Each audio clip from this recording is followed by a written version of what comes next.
E aí, residente do Casa 8, como vocês estão? Ana Cabral is in the house! E hoje o nosso programa de entrevista é sobre burnout, suas características, impactos e todas essas coisas que a gente já vai comentar. Estamos prontos para começar esse programão? Mas antes de começar, eu quero deixar 2 recados aqui. O primeiro é para agradecer a todo mundo que vem acompanhando e ouvindo os nossos programas, galera. Isso é muito importante para mim e para todo mundo que me apoiou nesse processo também. Queria também desejar votos de Feliz Ano Novo e Natal para todo mundo que está nos ouvindo. 2022 não foi um ano fácil para ninguém, mas eu quero dizer que mesmo com toda a dificuldade que a gente atravessou, estamos aqui. E desejar que 2023 seja de muito amor. Às vezes a gente esquece o que significa essa palavra, mas eu quero dizer que é por meio dela que a gente vai mudar as coisas tanto no nível coletivo como individual também. O segundo recado é para vocês ouvirem o nosso episódio de dica. Eu levantei alguns pontos lá sobre o artigo e o livro de filosofia que eu li, e que traz algumas reflexões sobre o que é o burnout. Beleza? Vamos para o nosso bate-papo? Segundo uma matéria do CNN, publicada no dia 2 de fevereiro desse ano de 2022, o burnout tem afetado principalmente as gerações mais jovens e novas lideranças. Com a pandemia, esse contexto de home office e reclusão forçada por conta do Covid-19, muitas pessoas passaram a gerenciar questões familiares e de trabalho no mesmo ambiente. A reportagem ainda aponta para profundos impactos a longo prazo, como ansiedade, depressão e transtorno obsessivo-compulsivo. Malachi e Leiter, em seu estudo, escrevem que a principal prioridade das empresas é ter aumento de receita como forma de pagar as suas dívidas e gastos, e não ter excelentes produtos ou ter um fortalecimento de construção de comunidade mais forte nesse processo de criação de produtos. E com isso, as empresas, ao invés de incentivarem os funcionários a buscarem a sua satisfação pessoal, também em outros lugares, que não seja apenas o trabalho, criam um ambiente que se torna comum o sacrifício das suas vidas e desejos em prol da empresa. Em janeiro de 2022, o burnout foi reconhecido como uma doença ocupacional pela Organização Mundial da Saúde, a OMS, o que significa que os trabalhadores terão os mesmos direitos trabalhistas e previdenciários que as outras doenças relacionadas ao trabalho também. Então, diante desses pontos, afinal, o que é o burnout?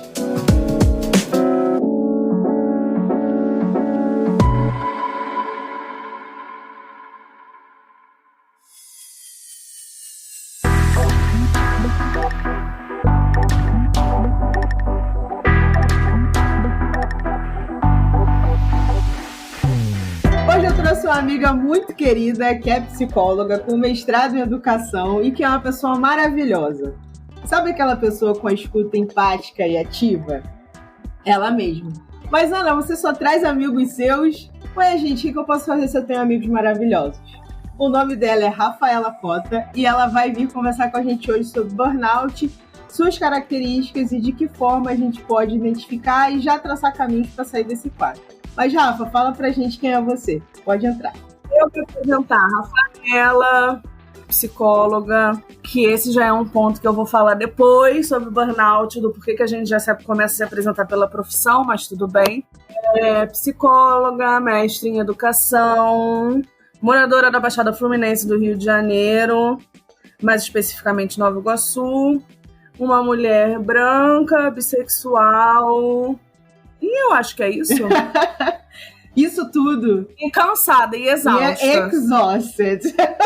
Nossa. Mas, Rafa, pra gente começar, quais são os principais sintomas do ponto de vista psicológico do burnout? Então, amiga, quando a gente pensa, quando a gente fala de burnout, psicologia, é importante que a gente tenha em mente, claro, no meu ponto de vista, que a psicologia ela não tem uma vertente única. Inclusive tem disputas dentro da psicologia, mas enfim, isso é um outro assunto.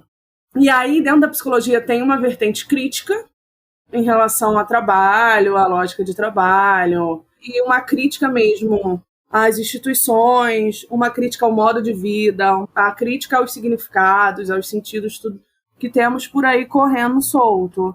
E tem outras psicologias, né, que é o que a gente aprende, né? No primeiro período da faculdade de psicologia, a gente recebe um livro, receber se tá ótimo. Tem que comprar um livro que, se eu não me engano, é Psicologias. Não vou lembrar autores, gente. Para mostrar justamente que não é um caminho, não tem um caminho único de discussão. Mas, a grosso modo, os sintomas de burnout, a gente pensa em irritabilidade, alteração no sono, né? Ou a pessoa fica com insônia, ou ela tem uma necessidade muito grande de dormir, lapso de memória, dificuldade de concentração.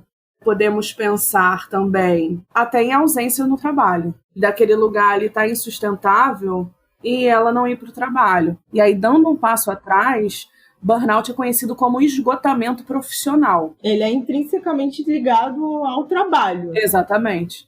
E aí, enfim, estresse, não conseguir se relacionar direito com as pessoas. É um esgotamento do esgotamento do esgotamento. É para além de um cansaço. E para além de, ai, que dia exaustivo. Ai, nossa, vou dormir. Ai, quero dormir o final de semana inteiro. Que é algo, né, que a gente já tem que pensar o porquê que tem que dormir o final de semana inteiro. Mas, assim, é a longo prazo.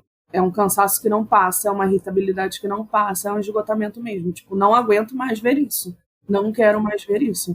Eu já tive um episódio não tão resolvido de burnout, mas me vem agora à cabeça uma pessoa que trabalhou comigo num período e, assim, ela tá doente até hoje. E já tem meses que ela saiu do trabalho, sabe? Deixa marcas profundas, né, no modo de funcionamento da pessoa. Na hora de sair de casa, ela tinha crise de ansiedade. Primeiro, né, voltar. Ela já não dormia, porque no outro dia tem que ir pro trabalho. E aí, quando eu encontrava com ela, porque a gente não se via todos os dias, e ela era professora, e aí algumas pesquisas apontam que professores, a área da educação... A área da educação e a área da saúde também. Pelo que eu estudei, né, a área da saúde também é bem vulnerável. A área da educação, a área da saúde, a área da assistência e polícia também tem. A área de segurança.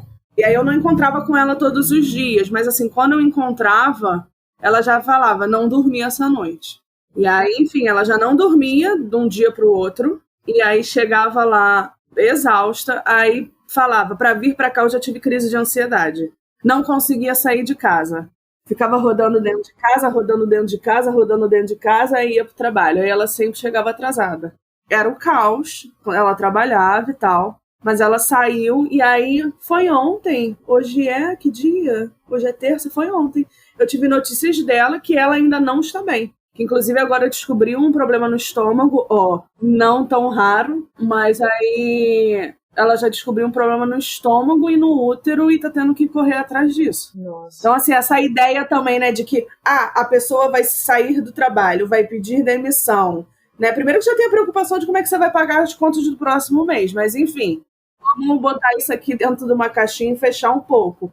Mas essa ideia de vai sair do trabalho, vai ficar tudo bem. Ela vai no outro dia acordar feliz, ligar a televisão, assistir a Ana Maria Braga, Sim, comer o café da manhã dela, brincar com os cachorros, ver as plantas. Ai, que dia lindo. Não, já tem aí uns 2, 3 meses e ela está desenvolvendo mais e mais problemas, né, de saúde. Sim, você falando um pouco disso, né, no final do ano passado também eu tive o diagnóstico, né, de burnout. Então, esse é um assunto que me toca bastante, porque eu vivi bastante na pele também, né? E um dos principais sintomas assim, que eu tinha, além dessa questão do estômago, que depois eu vi que também tinha correlação com a minha vesícula e tudo mais, eu também não dormia direito e o meu humor ele tinha uma oscilação muito bizarra ao longo do dia. Então eu ficava muito irritada e aquele sentimento ele não passava, sabe? Tipo, era uma coisa que eu começava até o meu dia ok, quando dava, 3 horas da tarde eu não tava mais me aguentando, né, sabe? E de um sentimento, assim, de, tipo, gente, isso não vai passar. Uhum. E aí, conversando com outras pessoas também, outros colegas de outras empresas, enfim, comentando também que usavam, né, a comida e a bebida muito como uma válvula de escape, né? E comigo, assim, foi muito comida e bebida, né? Eu engordei muito A minha alimentação ficou muito desregulada, então, inclusive em 2022 eu passei o ano inteiro regulando isso, e hoje eu estou muito melhor, obviamente, né? Até porque tive que tirar a vesícula e tudo mais, então eu tive que também me reeducar, ter uma reeducação alimentar, mas percebi que muita coisa do meu estado emocional tinha reflexo em como eu me alimentava e como eu também estabelecia uma relação com a comida e a bebida de uma forma descompensada. Porque é uma das formas mais fáceis, assim, mais diretas de acesso que a gente tem de prazer. Então, assim, álcool e drogas e comida. E é bolo de pote. Pede bolo de pote, pede um brigadeirinho. E dá-lhe iFood. E é o açaí, aí é um negócio, aí é outro, aí não sei o quê. Aí tem aquela frase que a gente sempre usa, eu mereço. Né? Passou um dia de trabalho mal pra caramba e derrubando vários pepinos aí, resolvendo várias coisas ao mesmo tempo. Aí chega no final do dia, não, porque eu mereço um hambúrguer com batata frita. De fato a gente merece, né? Mas não merece numa circunstância dessa porque teve um dia escroto de trabalho. Exatamente, total. Que se transforma numa semana, que se transforma num mês, enfim. Eu lembro que quando eu tive, e pra mim, assim, ficou muito nítido que era burnout, que eu já vinha sentindo, eu entrei no doutorado em educação, você sabe disso, e eu não continuei, fiz todas as disciplinas, fiz todos os estágios, enfim, só que chegou num período, que eu estava num nível muito de depressão bizarra, uma depressão muito profunda, que eu tô bem agora, por conta de medicação, enfim, consegui acertar a medicação e tudo mais. Aí junta doutorado com os atendimentos clínicos, com 300 outras coisas que você tem que fazer no seu dia. Isso eu tô levando, a gente vai levando a vida. E vai assistir aula, e vai ver a disciplina, e depois atende, e depois isso, e depois aquilo. Só que chegou... E arruma a casa, e vai fazer não sei o quê. Casa, e cozinha. O cozinha ou pede iFood? Ai, não sei. Ai, tem que ir no mercado, né? Eu tenho cachorro, aí cuido do cachorro. Tem que limpar xixi, limpa cocô, ele bota comida, né? O cachorro tem que passear, vai passear, não vai. E aí tem que levar o cachorro para tosar. Júpiter, que é o meu cachorro, né? Tá igual uma ovelha, porque ele precisa tosar. Ovelha. Ele está ali com os pelos de uma ovelha, tá? Porque o meu pai cisma de fazer carinho nele com a mão, tipo, afofando, embola todos os pelos dele. Enfim. E eu tô nessa coisa do fazer, na minha terapia, né? Ai, o cansaço, tô cansada. Ai, tô cansada. Ai, não chegava o final de semana, queria fazer nada, queria dormir. Ai, crise de choro, ai, irritação. Ai, não quero. Crise de desespero e tal. E aí um dia para mim foi muito simbólico. Era de madrugada e eu precisava trabalhar no outro dia. Eu tive uma crise que eu liguei para um conhecido meu. Assim, eu não quero mais fazer nada. Eu não quero mais fazer nada. Eu não quero mais ler livro nenhum. Eu não quero mais ouvir aula nenhuma. Eu chorava, isso assim, de madrugada, e ele, não, você vai, ele super assim, né, tentando ser aquele apaziguador, aquele que não entra na minha ali, no meu desespero. Não, você vai, hoje é tal dia da semana, eu acho que era terça, você vai cancelar todos os seus atendimentos dessa semana. Se você quiser, eu ligo para os seus pacientes e cancelo. Você não vai assistir nenhuma aula do doutorado. Se você quiser, eu mando e-mail para os professores falando da sua falta.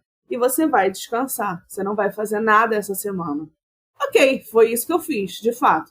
Desmarquei todo mundo. Ele não precisou fazer isso, mas enfim, desmarquei e tal. E aí foi um dia que eu fui pro hotel. Eu não sei se você lembra disso, que eu fui pro hotel em Copacabana. Lembra. Para espairecer. Espaireci, amiga. Ficou com a cabeça presa nisso, né? Porque é isso, não é uma coisa pontual, né? Não é vou tirar um final de semana para mim. O burnout tem disso, não é, vou tirar um final de semana para descansar, um feriadão. Vou pegar um feriadão, vou passar Quaresma para descansar. Não é isso, gente. E eu sei que eu fui lá pro hotel, fui pra piscina, fui pra praia, fui pra restaurante, nada. Né? Eu lembro que na semana seguinte minha psicóloga perguntou, e aí, conseguiu descansar? Eu, não. Por mais que eu não tivesse feito nada, por mais que eu não tivesse atendido ninguém, não li nenhum livro, fiz coisas que eu gostava, que ia pra ir na livraria, comprar livros que eu queria, né? Porque estava numa lógica, era 2021 isso? Final de 2021? Acho que era. Então, uma lógica de pandemia e tudo online. Eu queria ir na livraria, ver os livros, né? Enfim, descansei? Não. Eu só lembro de uma coisa que era inusitada, que eu cheguei no hotel 7 horas da noite, eu deitei na cama e eu dormi. Com luz acesa, televisão ligada, e para quem não sabe, né, Ana Carolina sabe, sim, eu sou muito chata para dormir. Com barulho, né? Não pode ter barulho, não pode ter som, a cama tem que estar assim, assada. Na minha cama eu já sou chata para dormir. Então imagina fora. E aí, de fato, sim, naquele dia, chegou 7 horas da noite, eu tava com roupa. Eu nem lembro, eu só sei que eu dormi. E aí, de fato, meu corpo apagou ali. Eu não tinha bebido nada, não tinha tomado remédio nenhum, nada apagou. Mas descansar de uma carga de trabalho de um período longo, não, é impossível. É impossível, exatamente. E eu acho que até quando a gente tira, por exemplo, a CLT tira um mês, né, um mês inteiro, assim, para ter as férias.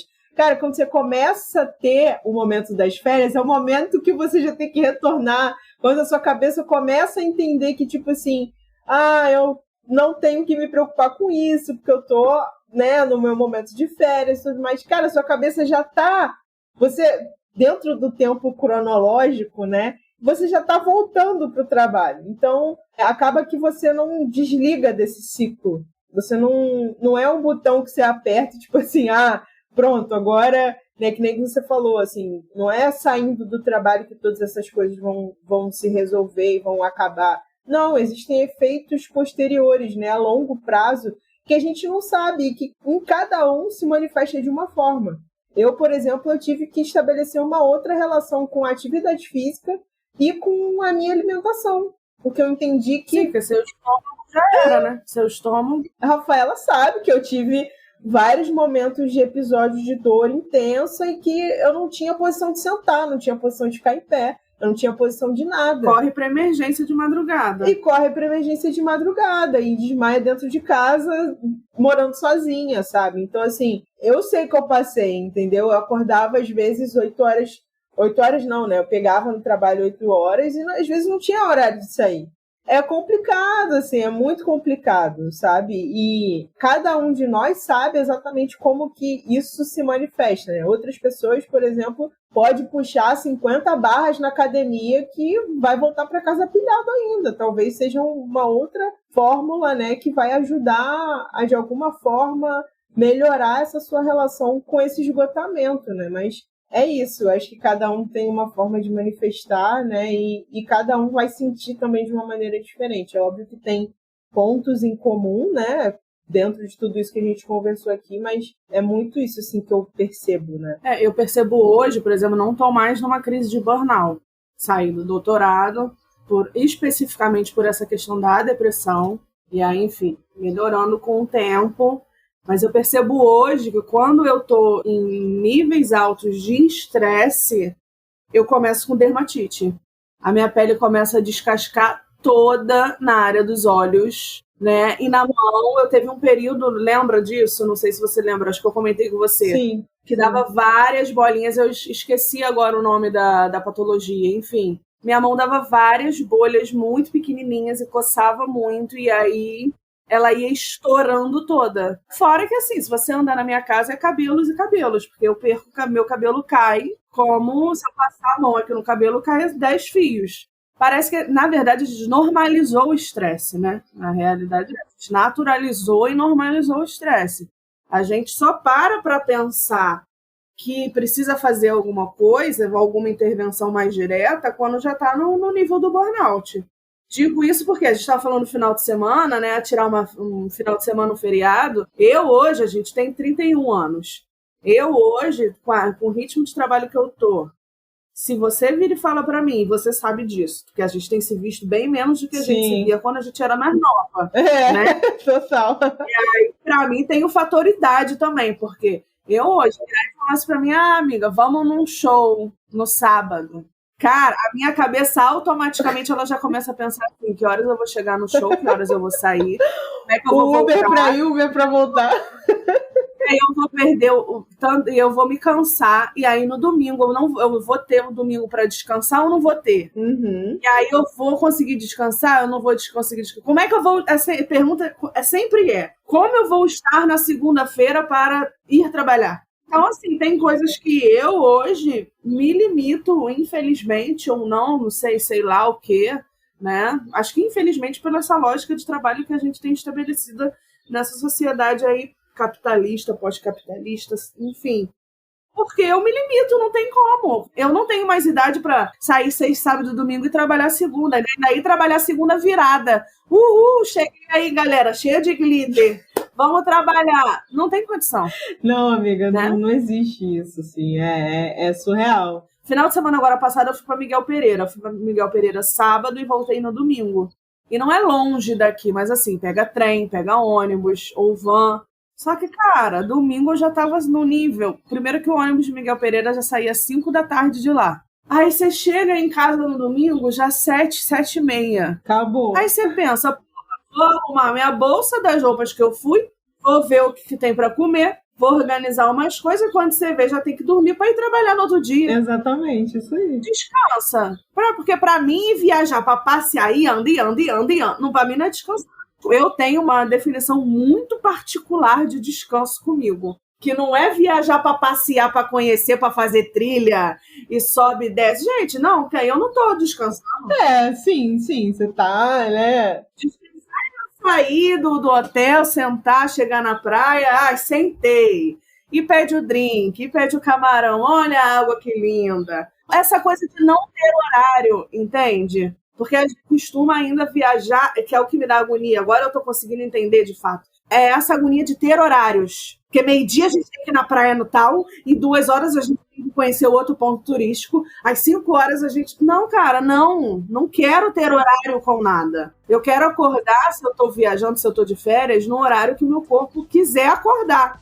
Tomar café da manhã 2 horas da tarde? Vamos. Né? Só que isso, assim, quem é que tem direito a isso hoje, né? Quem é que pode fazer isso hoje, né? Classe trabalhadora que não é. Ai, gente, que não é. Não trabalha não, pra você ver. No episódio de dica, o artigo que eu trouxe de reflexão sobre o tema, ele fala muito sobre essa diferenciação entre estresse e burnout. E como é que você vê essa diferença dentro da psicologia, por exemplo? Olha, como a gente estava falando, estresse, infelizmente a gente naturalizou o estresse. Então é comum. E a gente estranha, inclusive, quando a gente conhece uma pessoa calma. Ai, como é que fulano é calmo? Fulano isso, fulano é lerdo, fulano é... Porque o legal na nossa sociedade é a gente agitada. É ser pilhado, né? Tá ali ligado no 220. O chefe não mandou nem você fazer o troço, já fez 3. Pra mostrar que fez. Porque você também precisa mostrar que faz, né? Mas o estresse é uma coisa que eu diria mais cotidiana. É estressante, por exemplo, você acordar e você perceber que esqueceu de comprar o pão e aí o que você vai fazer para tomar o café da manhã agora? É estressante você ter filho, né? E o cara da van avisou que o pneu furou. Quem vai levar para a escola? Estresse, a gente se estressa. Só a gente pensar assim, né? Em elementos estressores. É tudo aquilo que tira a gente do conforto.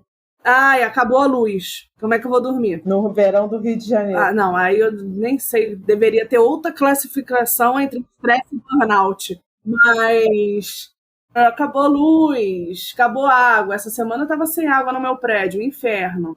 Aí ontem eu achei que eu tava sem água de novo, mas era só ar dentro da tubulação. Mas assim, é estresse. Aí tem que ir no mercado, aí não sei o quê. Agora, o burnout é algo que te paralisa. É algo que você não vê, mas assim... Você não vê, mas não tem um horizonte à frente. Na verdade, o horizonte à frente é um precipício que você quer se tacar. Ponto, acabou, porque eu não aguento mais isso aqui. As coisas começam a perder sentido, né? Isso é muito doido. Você tem prazer em alguma atividade, você gosta de fazer alguma coisa. Acabou, não tem, entendeu? Digo isso porque depressão e ansiedade estão ligados diretamente ao burnout. Então, assim, perde o sentido. Eu até hoje não consigo ler de novo. E leitura, para mim, é um prazer que eu tenho desde a infância. Mas desde esse episódio de burnout que eu tive, eu não consigo ler. Porque eu atrelei muito, por conta das pós-graduações, uma emendada na outra, que leitura é trabalho. Sim. E aí eu não consigo ler. Eu tenho vontade de ler, vejo uns livros, aí vou salvando, aí, ai, que legal. Ai, olha, esse livro deve estão falando bem, esse livro deve ser legal. Não consigo ler, porque já me dá um negócio... A sua relação com a leitura mudou, né? A partir do seu trabalho com pós-graduação. E as pessoas precisam entender, vou abrir um pequeno parênteses aqui, que mestrado e doutorado é um trabalho. As pessoas estão fazendo ciência, né? É ciência, você é um pesquisador. Aqui no Brasil a gente tem essa perspectiva de aluno que está ali para dar close, mas não. É um trabalho. Você lê um artigo, isso é um trabalho. Você construir um artigo é um trabalho. Para você construir um artigo, você tem que ler muito, estudar muito, isso é um trabalho. Eu endosso seu parênteses, porque, assim, na minha época de mestrado, né, tinha a Thaís Ataíde, que se conhece, e era muito uma coisa que a gente conversava, porque o marido dela, na época, falava, tipo, eu saio do meu trabalho, eu bato ponto e eu vou embora. Acabou, começou minha sexta-feira. E tchau. E meu final de semana. Eu tava no mestrado na época e ela tava no doutorado. E aí a gente falava como a gente não conseguia se desligar. E você sabe disso porque você fez mestrado, né? Tipo, a gente tá vendo um filme, a fala daquela personagem te faz pensar em alguma coisa e aí você precisa do nada pegar um papel, um celular. Escrever. Cara, você tá na mesa do bar. Uma conversa da mesa do bar pode ser um tópico da tua dissertação, da tua tese. Exatamente. Então, assim, é um trabalho full time. Você não para de trabalhar. Você não bate cartão. Cheguei e saí. Beijo, tchau. Tchau, pós-graduação. Beijo, tchau, programa. Não. Não é tudo. Você está a todo momento pensando naquilo ali. Refletindo, analisando, fazendo, 500 milhões de ligações neuronais focadas em um ponto. É muito absurdo. É muito absurdo para as pessoas, né? Para não ter o reajuste de bolsa há não sei quantos anos, para as pessoas acharem ainda que é qualquer coisa e que nem deveria ter bolsa. Exatamente. E que não é trabalho. Eu lembro que eu estava estudando, as pessoas acham que elas podem te interromper a qualquer momento, né? Você está no computador, no notebook, você sabe o que é isso, está no notebook ali lendo, escrevendo. A pessoa acha que trabalhar é você sair de casa, pegar um ônibus, chegar na empresa, bater um ponto.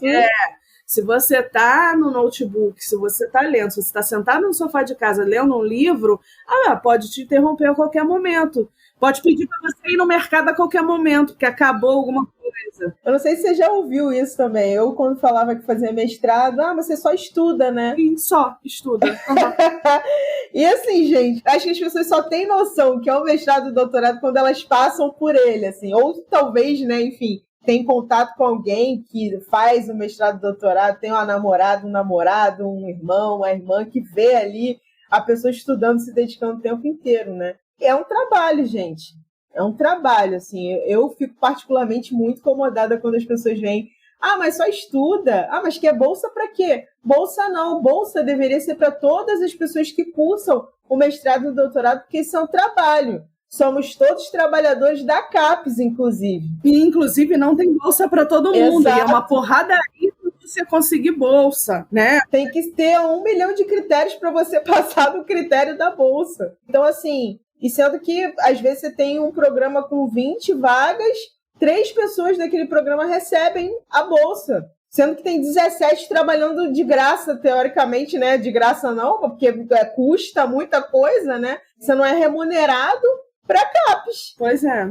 Virou um grande desabafo aqui da pós-graduação, entendeu? Esse programa.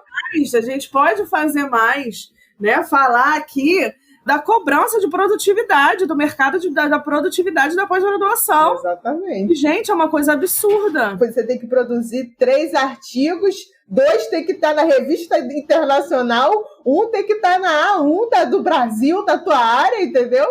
Gente, olha... E fora uma outra energia que se gasta, que eu estava pensando, né, mais cedo, antes da gente estar aqui, que é toda uma lógica empresarial que também tem dentro da pós-graduação. Então, assim, Não é aquela ideia que às vezes algumas pessoas pensam, né? Quem não fez parte ou quem não conhece ninguém, que sentou, foi para a biblioteca, escreveu. Aquela ideia, né, do intelectual, o intelectual moderno. Não é.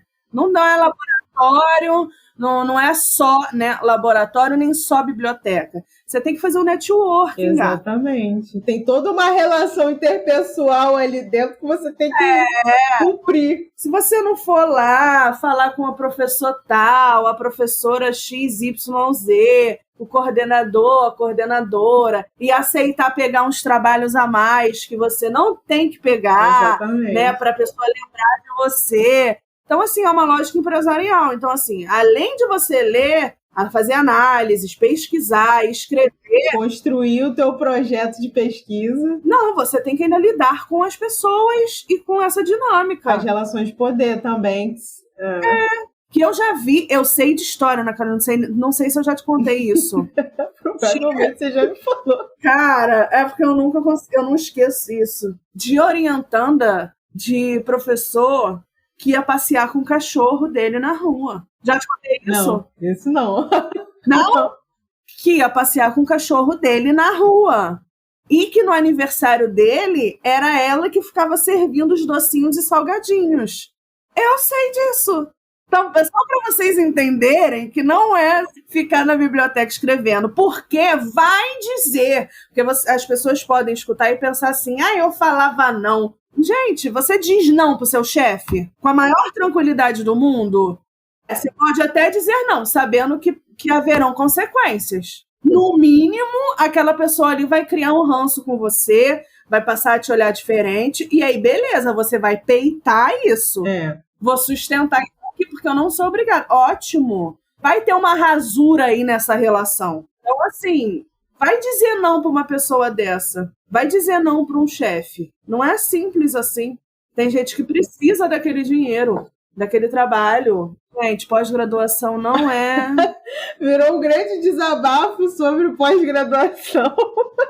Um ponto que eu acho legal disso que você trouxe, das pessoas não verem a pós-graduação como trabalho, é a gente também não ver o trabalho doméstico como trabalho, né? Sim. Então, assim, tem funções que são vistas como trabalho, tem outras que não são vistas, né? E aí, no geral, nessa sociedade que a gente vive, né? Patriarcal, machista, quem faz o trabalho doméstico são as mulheres. Quem executa esse trabalho doméstico são as mulheres. Então, assim, ela ainda trabalha, ainda volta para casa, ainda tem que continuar trabalhando.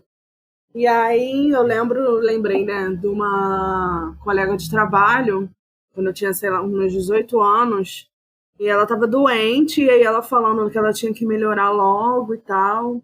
Aí, por quê? Ela tava comendo miojo há não sei quantos dias, porque era isso que o marido dela sabia fazer. Sim. Então, assim, eu fiquei, cara, mas tu não vai melhorar, ainda por cima comendo miojo. Você precisa comer uma comida, né, minimamente saudável. Mas ele não sabe, então eu ainda tenho esse pensamento. Porque eu ainda tenho que ficar bem logo, porque ele também não deve estar aguentando mais comer miojo. Então eu tenho que estar bem para poder cozinhar para ele. Porque, no fim das contas, porque ele pode me trocar porque ele não está mais comendo comidas variadas e diversas e gostosas, né? Então, assim, é um problema eu ter ficado doente. Eu não posso ficar doente, porque eu tenho que executar o meu trabalho em casa também, afinal, meu chefe é meu marido. Então, é tipo isso, né? O que é trabalho e o que não é trabalho, né? É uma coisa pra gente pensar. O que é trabalho não remunerado, o que não é trabalho, não sei, enfim. Que loucura isso. São discussões aí que são necessárias de serem feitas. Repensar, né? Como é que se relaciona com isso, enfim. Eu acho que a pandemia também... Você falou essa coisa da relação entre o trabalho e a casa, né? O cuidado da casa. Eu acho que as pessoas também eu vou falar por mim, né? Obviamente. Mas eu fiquei de home office boa parte da pandemia, né? Então, eu tive que estabelecer uma relação com a minha casa diferente, né? Então, de entender que eu não posso ficar emendando horário que não é o horário que eu tenho que estar online para poder trabalhar. Então, por exemplo, sábado, domingo, às vezes eu estava trabalhando, resolvendo coisa, às vezes ficava até 9 da noite trabalhando, tendo logado às 8. Então, a relação com o seu espaço também, o cuidado da casa, né? Porque se você está trabalhando, no meu caso, né? Eu não tenho ninguém para cozinhar para mim, eu moro sozinha, né? Então, eu tinha que me organizar muito bem para não furar a refeição, para não cair nessa coisa de talvez ficar pedindo, né? iFood, ficar pedindo essas coisas que poderiam me prejudicar, né? Eu acho que a pandemia também trouxe isso para mim, né? No caso, um pouco do meu ponto de vista do que eu vivi, né?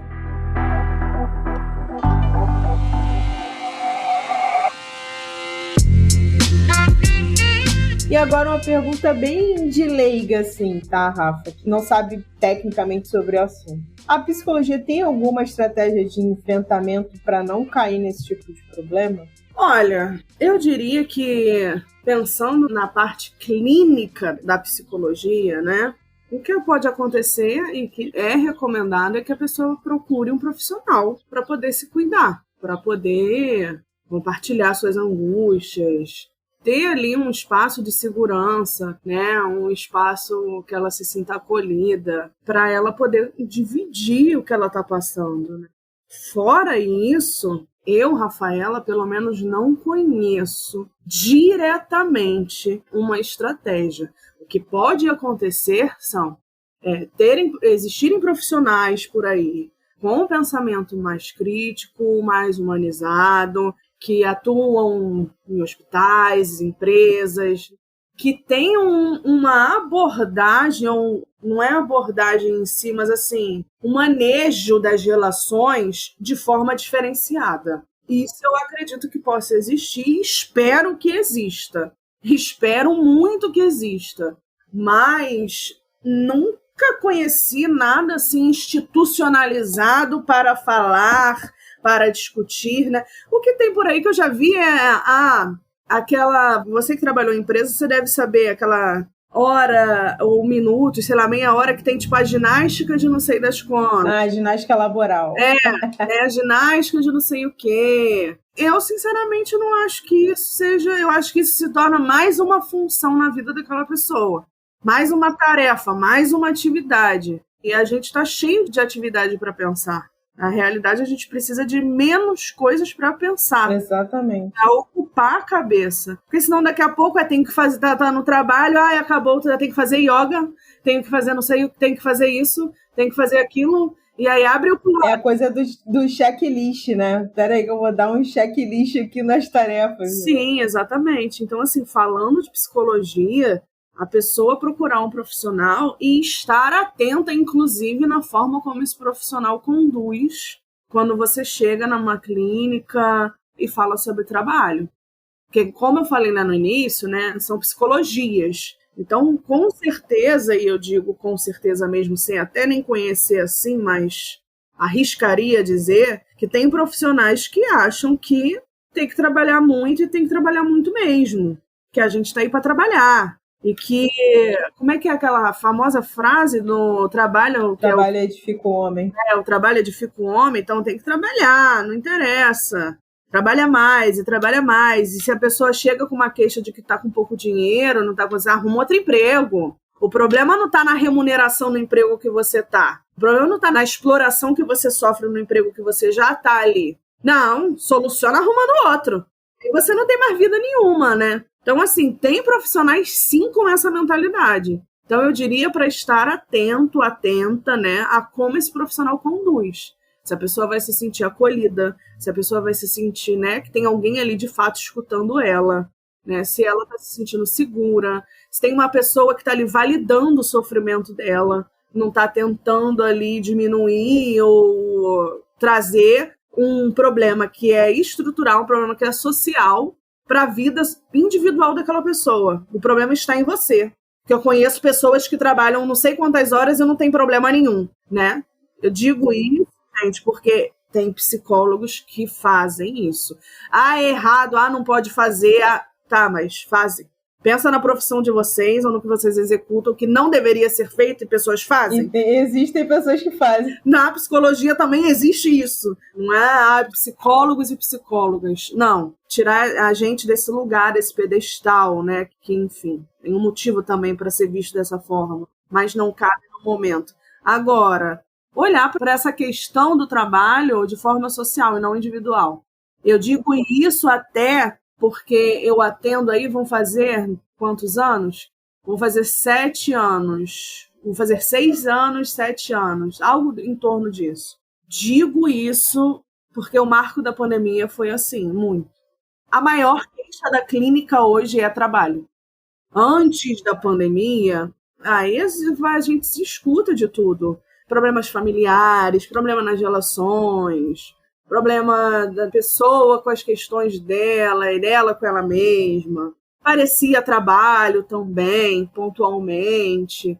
Agora, hoje, eu digo, pelo menos na minha clínica, nos meus atendimentos, pessoas que estão comigo, pessoas que já estiveram, pacientes, a queixa é trabalho. Enfim, outras áreas da vida precisam também de atenção, mas o trabalho é o que... É a maior parte das demandas, né, das pessoas. É a maior queixa, e assim... E, infelizmente, enquanto psicóloga clínica, eu não posso resolver. Na verdade, eu não posso resolver nada na vida daquela pessoa, né? Mas eu não posso resolver problemas de desigualdade social. Que eu fui mandada embora, que eu tô sem dinheiro, que eu não tenho cliente, que eu isso, que eu aquilo. O máximo que eu posso fazer é acolher, validar aquele sofrimento, escutar, tentar pensar com aquela pessoa, estratégias, possibilidades. E aí é pensar com a pessoa estratégias a partir do discurso dela, a partir do que ela fala, e não aconselhá-la, tá? É bom falar isso, né? Que eu não vou chegar lá para ela e vou abrir um InfoJobs com ela. Vou rio vagas com ela e vou ficar mandando vaga para ela. Não se trata disso, gente. Mas eu nem sei se esse site existe ainda, gente. InfoJobs. Existe, amiga. Enfim. Não, falar, né? Porque as pessoas acham daqui a pouco que você tá dando conselho. Não se trata disso. Mas é de pensar em estratégia. O que é possível? Reduzir danos. Porque quando mexe na área de trabalho, mexe dinheiro, é muito difícil, porque mexe em toda uma estrutura da vida da pessoa. O estilo de vida que ela tem, o que ela consumia antes e o que ela deixa de consumir, o que ela acessa antes, que deveriam ser direitos básicos e que ela passa de acessar. Ah, eu tenho plano de saúde porque é melhor do que ir para o SUS. Hoje eu já não posso mais pagar o plano de saúde. Então eu vou ter que acordar 4 horas da manhã para ir para uma fila, sabe? Então, assim, o que a psicologia pode fazer é isso. E, numa parte crítica, pressionar as instituições, né? Com os coletivos de psicólogos que tem por aí, pressionar.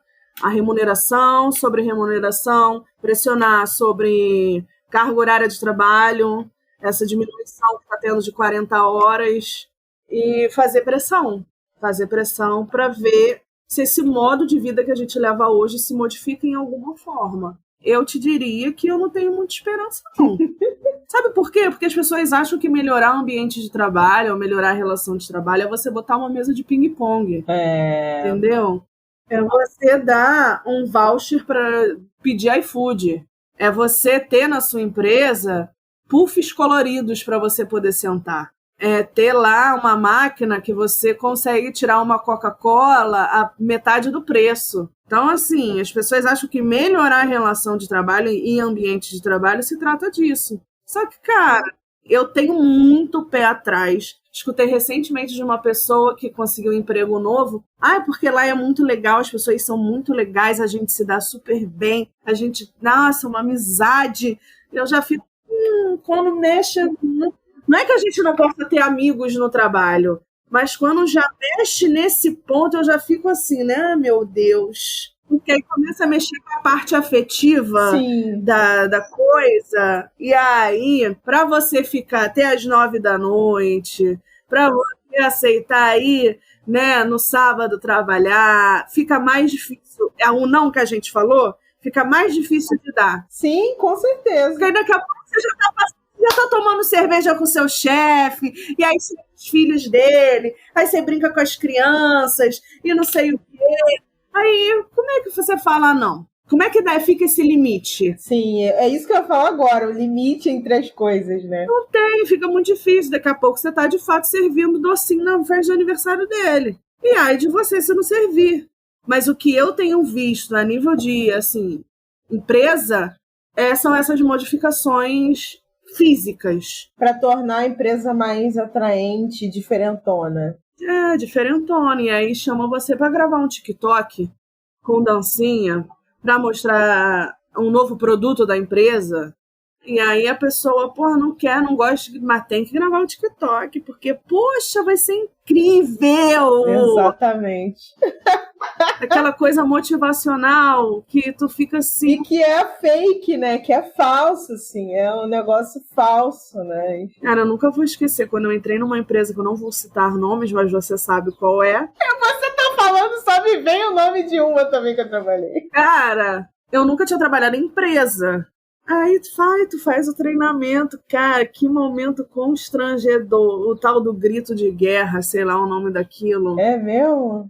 Jesus, não, o grito de guerra eu nunca passei, não. Amiga, que todo mundo se dá as mãos e grita lá e repete o nome da empresa 3 vezes. E eu ficava assim, eu ficava assim, gente, vocês não estão percebendo? Vocês não estão vendo o quanto isso é ridículo? O quanto isso é absurdo, e gente a plenos pulmões. E eu nem julgo, porque às vezes a pessoa entra ali de fato no personagem. Sim. Por dentro ela tá pensando como eu. Mas é isso que eu tenho visto hoje. O que psicologia pode fazer é colher, intervir, fazer pressão, mas a nível social mesmo, não. E Rafa, fala um pouquinho pra gente como é que foi seu processo de sair desse cenário de burnout quando você estava no doutorado. Olha, eu vou dizer que foi difícil até tomar essa decisão, porque a gente sabe que um doutorado é um doutorado, né? E as pessoas, quando eu ia conversar ou falar, meu Deus, mas é um doutorado. Sim, eu sei. Eu mais do que ninguém sei. E aí eu fiquei mais de 1 ano falando sobre isso em terapia. Eu te diria que, assim, 1 ano e meio falando sobre isso, e decidia que sim, depois de que não, e não vou tentar mais um pouco, a história é sempre mais um pouco. E termina mais esse período, e vamos terminar mais esse período. Aguenta mais 6 meses. Aguenta mais um pouco, aguenta mais um tanto, que foi como eu falei. Eu fiz todas as disciplinas e todos os estágios, então, assim, na verdade eu estava no último estágio, agora fechando o último estágio. E eu já tinha, assim, dentro da carga horária, eu já tinha dado as aulas que eu já deveria ter dado. Então, era isso. Era qualificar e escrever a tese. E aí, como eu saí? Cara, digo aqui então, que foi com o auxílio da minha religião, que é uma coisa que tem que ser, eu acho importante ser dita, eu sou do Candomblé. A espiritualidade me ajudou muito nesse sentido, mas não só a espiritualidade, mas as relações que tem ali, né? As relações com as pessoas, a minha relação, porque cada um tem uma relação com religião e espiritualidade. Tem a coisa prática da coisa, sim, que é você sair de casa, ir para um lugar que é calmo, ir para um lugar que é tranquilo, e ficar ali um pouco, né, num ambiente agradável. Geralmente os barracões de candomblé, né, tem natureza, tem árvores em volta. Então, assim, é uma outra dinâmica, é um outro tempo, é um outro espaço para você lidar. Esse foi um ponto. Terapia, 1 ano e meio falando sobre isso, vai e não volta, e tem crise de ansiedade, liga para psicóloga, e eu sou psicóloga, e aí aquela coisa, liga para psicóloga, e pelo amor de Deus, e eu não sei, eu não não quero, porque eu vou te falar uma coisa, que não foi só o doutorado, né? É uma junção de fatores. Quando eu me vi, eu estava fazendo 5 coisas ao mesmo tempo, ainda que não fossem remuneradas exatamente. Mas, assim, atende na clínica, como é que eu posso dizer? Minha, autônoma. Aí atende numa outra clínica prestando serviço. Aí tá no doutorado. Aí trabalha com uma outra coisa que eu não vou lembrar, porque você sabe, eu já fiz tanta coisa. Sim. De vender colar de cristais, a trabalhar em shopping depois de ter um mestrado, a tatuar, que eu nem lembro as coisas, mas teve um período dessa pandemia que eu me vi fazendo 5 coisas. Eu contei, eu falei assim, gente, não é possível. Então, assim, não é só o doutorado, né? Mas ele tem uma carga, assim, que eu diria, do bolo todo, uns 50%, 60% do peso. Mas eu queria falar uma coisa. o quanto tem uma marca no Brasil que é o medo de passar fome. A gente tem um registro histórico, cultural, social disso, a fome. E aí a gente, né, que nós somos pessoas que não somos privilegiadas, e eu vou falar por mim especificamente, sempre tive esse meio que apavoramento do dinheiro, o apavoramento do que vai ser feito. E aí, quando você vê, você está fazendo 500 coisas para poder ter dinheiro, e no final das contas, metade desse dinheiro está indo em remédio, tratamento, porque você adoece com todas essas coisas que você faz. Então, é uma coisa para a gente pensar também. Acaba que você não tem tempo de usufruir todo o dinheiro que você conseguiu, e aí esse dinheiro que você conseguiu, muito provavelmente vai ser um suporte financeiro para cobrir os gastos que você vai ter que ter com a sua saúde. Sim, e o que você falou, né, da comida e da bebida. Aí você consegue, de fato, acessar restaurantes mais caros, comer comida japonesa várias vezes, porque aí você vai ter o dinheiro para isso. Beber toda semana, beber de segunda a segunda, mas, enfim, é algo que eu acho que a gente tem que pensar nesse limite aí, né? Porque no meu caso especificamente, né, com a minha história, eu sempre fui fazendo várias coisas e fico com medo desse fundo, assim, sabe? Cara, e se não tiver? E se faltar? Eu vou pedir ajuda para quem? E se eu precisar de dinheiro para comprar papel higiênico? E se eu precisar de dinheiro para comprar arroz e feijão e não tiver? E aí vai fazendo um monte de coisa. E aí um dos caminhos foi diminuir essa quantidade de coisas, obviamente, que eu estava fazendo, né? De 5 para quase 2 ou 1, e ajustar a vida. Porque também o que acontece é que o dinheiro diminui.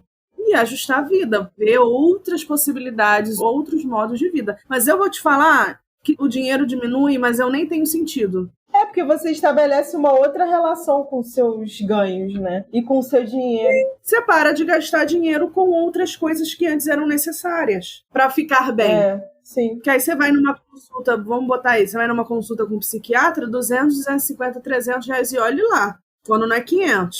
Aí você compra a medicação do psiquiatra, já dá 300 reais. E aí, enfim, aí você vai, quando você for ver, é 1.000, 1.000 e pouco. Quem consegue ter acesso a isso, sabe? E aí, enfim, quando eu, né, consegui diminuir isso e me organizar, você para também de gastar menos. Porque aí você pede menos bolo, você pede menos iFood. E aí, quando você vê, fica no mesmo, tá na mesma. Você consegue fazer as mesmas coisas.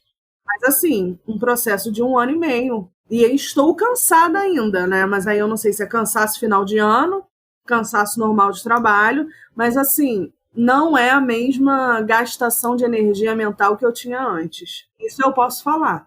Porque eu consigo reconhecer o burnout por isso, na minha história. O processo mental, a energia mental, hoje é outra. Eu consigo direcionar para outras coisas.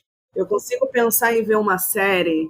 Eu consigo pensar em não fazer nada e ficar tudo bem. Sim, não ficar se culpando também, né, quando descansa. Exatamente. Eu consigo ficar e ter preguiça tendo direito a ter preguiça. E aí eu consigo reparar isso, mas assim, tratamento.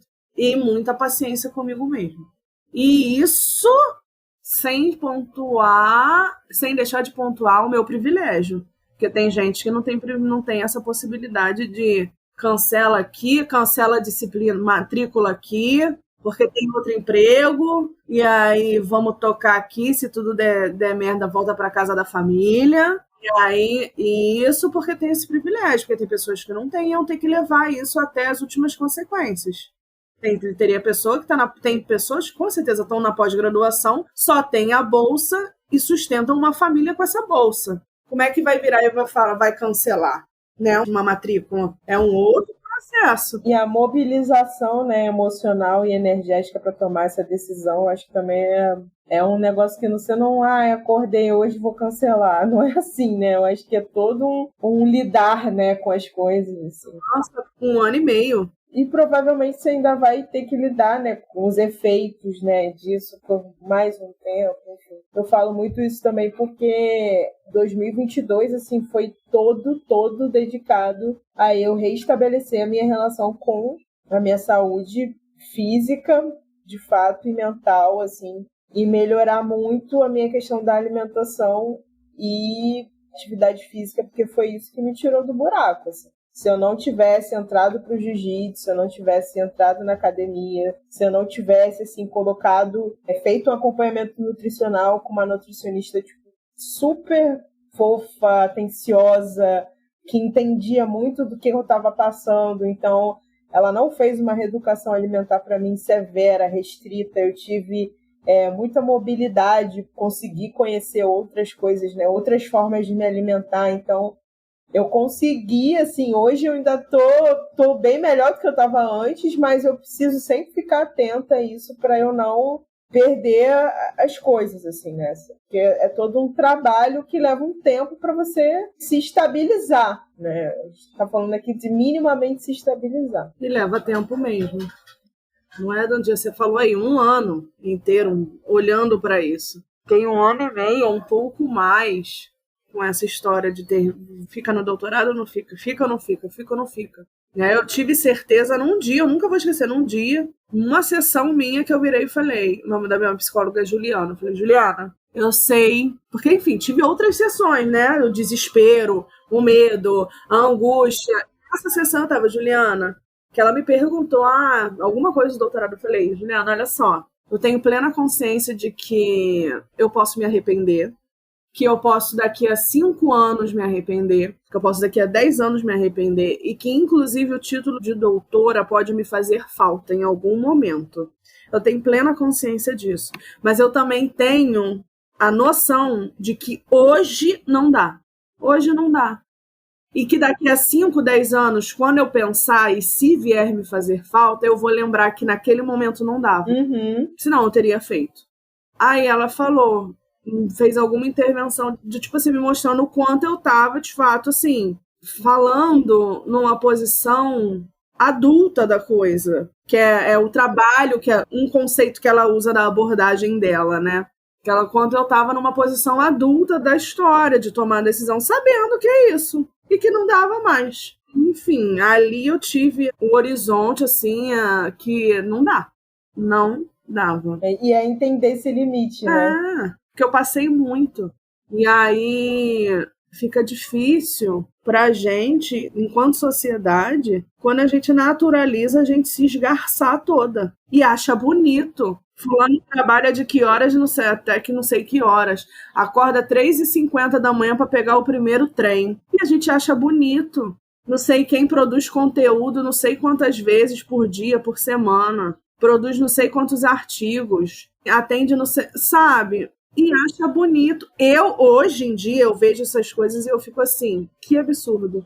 Eu acho absurdo. Sim. É uma glamorização, né? Uma glamorização, assim, do processo de se esfacelar, né? Porque... Que teve um momento que você quer ser como? Sim. Né? Do tipo assim, porra, preciso produzir tanto quanto? Tô atrasada, tô pra trás, sou fraca. Aí vem, tô atrasada, tô pra trás, sou fraca, não sou uma boa profissional. Se fulano consegue, por que eu não consigo? Eu tenho que conseguir também. E aí fulano ainda fica bem, fulano ainda vai, ainda sai, ainda vai beber, ainda consegue rodopiar, viajar, sei lá o quê. Porra, sabe? E aí você fica ali, aí entra no negócio de tentar chegar junto, né? Corrida de cavalo, quase. Tu quer estar ali junto. Só que, cara, é um absurdo. E aí, pra estar ali junto, você ultrapassa todos os seus limites.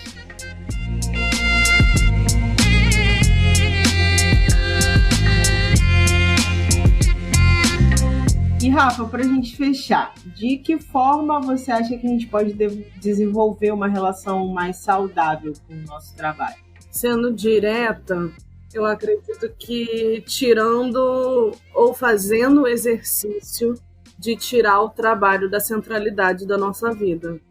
Olhando para... dando a importância para outras áreas da nossa vida. Claro, eu sei que o trabalho é fundamental, eu sei que esse meu discurso pode soar como um discurso de pessoa privilegiada, e talvez seja, acredito eu, que quem precisa comer não tem como olhar para o lado. Mas, para quem pode, quem tem essa oportunidade de começar a se questionar o porquê a vida gira em torno de trabalho, por que todas as suas decisões giram em torno de trabalho, por que tá no sábado à noite você está pensando em trabalho, por que a roupa que você usa tem a ver com trabalho. Aí você compra uma peça de roupa, mas será que cabe para o trabalho? O que vão falar no trabalho? E se eu fizer essa tatuagem e o trabalho? E se eu fizer esse corte de cabelo e o trabalho? É tudo e o trabalho. Então, assim, olhar para as outras áreas, ver o que você também gosta de fazer, o que você não gosta, o que você já gostou e não gosta mais, o que você está gostando agora e daqui a pouco pode não gostar. Porque é isso também, as coisas têm ciclos. Hoje, para mim, faz muito sentido pintar as unhas. Pode ser que daqui a 2 meses eu não queira mais fazer isso. Né? Hoje eu quero ficar loura, amanhã eu não quero mais. Então, assim, também respeitar que as coisas têm ciclos e olhar para as coisas em volta, sem essa ideia de mais uma tarefa e ser por prazer. Eu vi até uma psicóloga semana passada falando sobre isso, e aí, de fato, ela está falando numa perspectiva individual da pessoa, relacionando o burnout, a esforço, a trabalho e as relações interpessoais, e ela falando, né, do tipo, você foi uma pessoa que aprendeu que você tinha que fazer tudo para todo mundo, e aí hoje você está exausto e hoje você não quer fazer mais nada para ninguém. Então, olhar, inclusive, para a sua história, se você foi uma pessoa que aprendeu que tinha que fazer tudo, que tinha que dar conta de tudo, né, que tinha que ser o melhor aluno, a melhor aluna da escola, e aí tinha que chegar em casa e ainda limpar a casa, e aí ainda tinha que cuidar de irmão e irmã, e ainda tinha que, sabe, porque a sua mãe sofrida chegava, e aqui eu não tô falando então de deboche, né, porque pode parecer, mas a sua mãe chegava lá, o seu pai chegava quando tinha pai, e aí você foi uma pessoa que precisava dar conta de tudo? Se você foi, sinto muito, de verdade.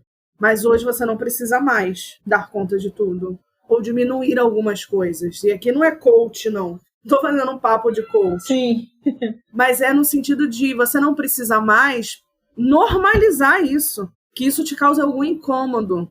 Que você consiga, de verdade, criar alguma outra coisa na sua vida. Algum outro tempo, algum outro espaço, algum outro lugar para você que você consiga não estar trabalhando, não estar numa função de executar algo, de realizar algo, de produzir algo. Igual eu lembrei de você que agora, quando você foi fazer o curso de cerâmica, não foi? Sim, sim. A pessoa ainda pode, tipo, entrar no curso de cerâmica porque quero vender cerâmica na internet. Sabe, cara, é o seu contato com a cerâmica.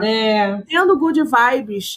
É estar na experiência. Uhum. Ah, mas tá fazendo curso de cerâmica? Pra quê? Porque eu quero fazer. Porque eu quero fazer, exatamente. Né? É. Ah, mas tá fazendo curso de desenho? Ah, mas você tá agora, sei lá, maratonando as séries de Game of Thrones. Pra quê? Não, você tocou num assunto muito importante, assim, porque eu acho que quando você falou da cerâmica, eu fiquei pensando no jiu-jitsu também, né? Uhum. Porque as pessoas têm muito uma relação assim, tem que competir, eu não sei o quê, vai competir, vai... Cara, o jiu-jitsu, ele tá pra mim num lugar onde eu esvazio a minha cabeça.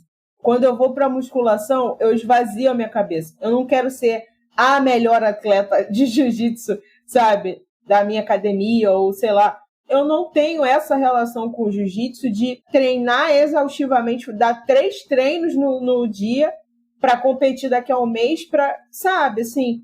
A minha relação com o jiu-jitsu é onde eu esvazio a minha cabeça, é onde eu diminuo as vozes da minha cabeça. E eu quero estar em paz com isso. Eu não tenho uma relação de produtividade com o jiu-jitsu, onde eu tenho que trabalhar para ser a melhor e não sei o quê. Não, o jiu-jitsu para mim ele está num lugar onde eu me distraio, onde eu descanso, onde eu relaxo, onde eu aprendo outras coisas novas. Enfim, outras pessoas novas também.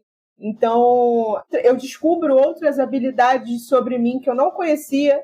Eu não me achava uma pessoa flexível até entrar no jiu-jitsu e perceber que talvez eu seja. Sabe, assim, entender que hoje o jiu-jitsu para mim está num lugar onde eu posso e onde eu procuro paz, assim, porque é uma coisa que me dá felicidade de fazer. Eu me sinto bem de fazer e é um hobby para mim onde eu não preciso monetizá-lo, sabe? Eu não preciso tornar ele produtivo para mim, porque a minha relação com ele é em outro lugar. Você tocou num ponto que é muito... O que eu estava falando é a palavra que você trouxe, que é prazer. Sim. Onde você sente prazer para além de trabalho?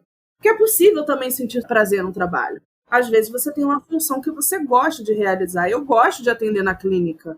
Isso significa que eu não fico cansada depois? Não, eu fico cansada depois, mas também me dá prazer atender. Agora, o que te dá prazer também para além do trabalho? E para além da relação sexual também. A gente resume prazer à sexualidade, no sentido de corpo, ter orgasmo, transar. Ponto. O que te dá prazer, cara? Você consegue ver o céu e achar o céu bonito no entardecer? Quando tá ficando rosa, laranja? Você consegue achar... Sabe? E claro, tô trazendo exemplos particulares meus, mas é mais para a pessoa poder pensar na vida dela. Aí você consegue sentir prazer no cheiro do café fresco e o cheiro da chuva e o barulho da chuva antes de dormir, entende? E tem uma cena que eu acho muito bonita, que quando eu vejo meu pai, que tem 71 anos de idade, correndo no quintal com o meu cachorro. Sim, brincando. E eles correndo no quintal. Sabe, esses detalhes. Onde você encontra prazer? Para além de trabalho. Senão tudo resume trabalho. Até o filme que você está lendo vira trabalho. Até o livro você está vendo vira trabalho, até a rede social, TikTok, Instagram, vira trabalho, a não ser que de fato seja o seu trabalho, mas assim, até a série que você para no sábado para ver na Netflix vira trabalho, vira conteúdo de engajamento. Então assim, o que você tem prazer? É andar de bicicleta? É encontrar seus amigos no parque? É dormir até 11 horas da manhã? É tomar um banho quente, um banho gelado? Sei lá, sabe? É começar a se questionar o que mais me dá prazer. Diria que vai conseguir realizar sempre? Não. Mas pelo menos sabe, pelo menos tenta, pelo menos ir em busca de desejar outras coisas para além de ser produtivo e ser remunerado, desejar outras coisas para além de ter uma performance boa para o mercado de trabalho, que aí tem o currículo, daí bota e enche o currículo, e cursos e cursos e cursos e cursos. Para além disso, o que você gosta? Para além disso, o que você faz? Que era o que eu falei lá no início da profissão, né? Que a gente já se apresenta falando de profissão. O que você faz? Já é a Rafaela psicóloga, né? Não é a Rafaela que gosta de dormir. Não é a Rafaela que o doce preferido é... Oi, eu sou a Rafaela, meu doce preferido é brownie. O trabalho vira a nossa identidade. Então, é tipo, eu sou psicóloga, só sou isso, só gosto disso, só faço isso. E se um dia não quiser fazer, ainda serei julgada. Enfim, o que dá prazer, né? Para além do que a gente faz e ganha dinheiro. Eu acho que o burnout, né, para mim, especificamente, ele me... não querendo romantizar, tá, gente? Assim...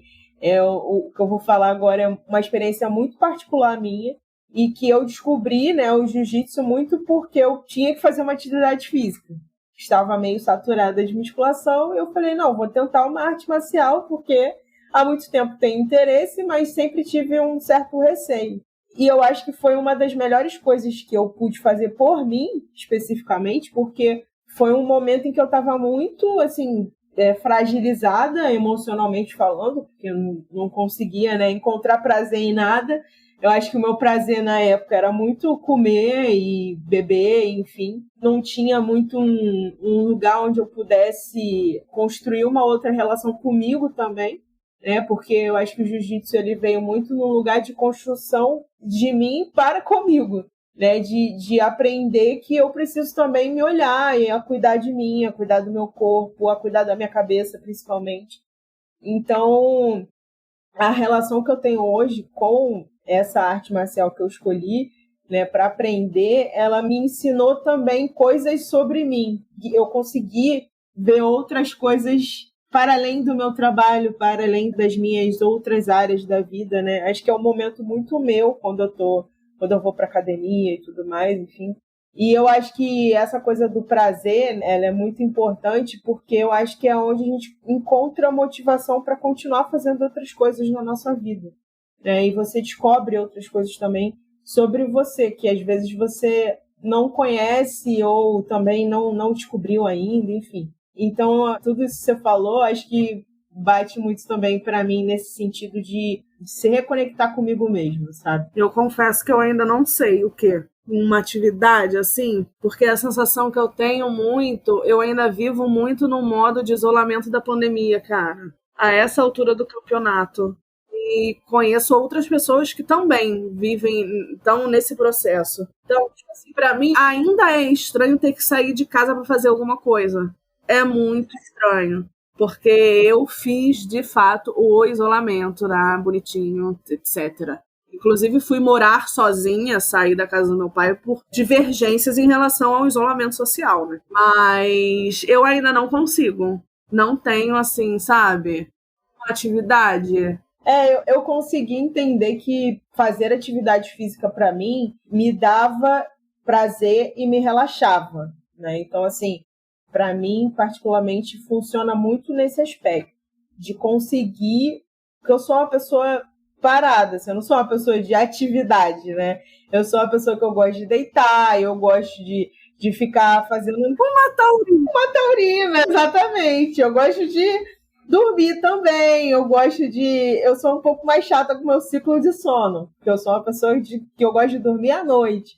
Mas, assim, eu gosto de deitar e dormir, não fazer nada. Enfim, né? Eu acho que a pandemia acentuou isso em mim, né? E aí eu tive que, começar a desenvolver mecanismos para fazer esse movimento ao contrário, de me movimentar, porque se eu continuasse do jeito que eu estava, eu não ia conseguir fazer as coisas, sabe?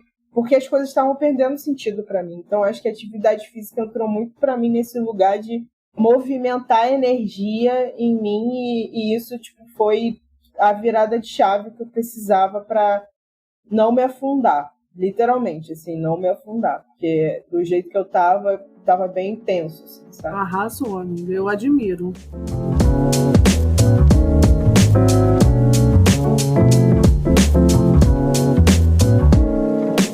Rafa, muito obrigada por você estar aqui com a gente hoje. Foi um bate-papo muito importante para mim. Eu falei muito da atividade física, né? Mas no ano passado, de 2021, eu tive os sintomas de burnout, estava com todo o diagnóstico também. E se não fosse também, além desse meu processo de reeducação alimentar, junto com a minha atividade física, eu também, e o processo de terapia, né? Foram as três coisas, assim, junto com a minha psicóloga, foram as três coisas que me deram um mega suporte, assim, para eu sair desse momento de crise. Queria te agradecer demais por você ter vindo trocar um pouco do seu conhecimento de forma tão objetiva, e eu quero abrir esse espaço aqui para caso você queira indicar algum conteúdo, falar sobre alguma coisa que você queira, pode ficar à vontade. Ai, amiga, eu também te agradeço, foi muito bom, como é muito bom estar com você sempre. Mas vamos lá. Eu posso passar para você alguns outros materiais, porque a Ana sabe que eu sou péssima com nomes e datas e títulos e todas essas coisas, né? Mas tem um livro em especial que eu gostaria de indicar, que eu tenho ele aqui em mãos, que é Não Aguento Mais, Não Aguentar Mais. Como os Millennials se tornaram a geração do burnout, da Annie L. Petersen. E aí a editora é HarperCollins, se eu não me engano, pelo menos é o que está escrito aqui. Indico esse livro porque ele é bem interessante, traz dados assim da geração dos nossos pais, como era a relação deles com o trabalho, e aí como é a nossa geração de trabalho, como está a geração posterior à nossa, agora os mais novos. E quando eu comecei a ler ele, eu me senti acolhida. Era assim, cara, eu vivi isso. Eu também pensei isso. Sim. Eu também passei por isso. Eu também, então fui tendo muita identificação com as coisas que ela estava trazendo. E aí eu fui vendo, cara, não sou só eu. Eu não sou... Aí entra nesse lugar do julgamento da performance, né? Eu não sou inútil, eu não sou fraca, eu não sou uma pessoa ruim por não estar rendendo e produzindo o quanto eu deveria. Isso também aconteceu com ela. E ela traz e-mails de outras pessoas que mandaram para ela depois que ela publicou um texto sobre burnout. E aí você vai vendo também a história de outras pessoas, a identificação de outras pessoas. Então, assim, esse livro é muito legal para isso. E aí outros textos, né, vídeos, inclusive, que eu tenho um legal também, eu te passo e aí você publica para indicar para o pessoal, tá bem? Muito obrigada por ter escutado a gente, inclusive, até aqui, quem ficou.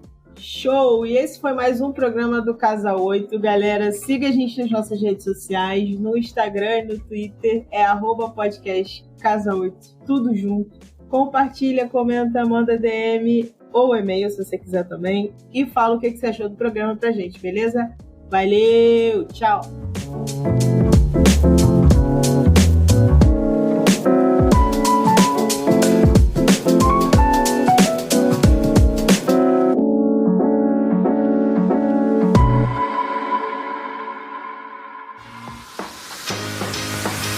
Olá, meu nome é Thiago e eu sou o editor desse podcast. Para saber mais sobre o meu trabalho é muito fácil. Acesse o site ediçãoondemand.com.br ou segue lá no Instagram, @ediçãoondemand. Até o próximo podcast.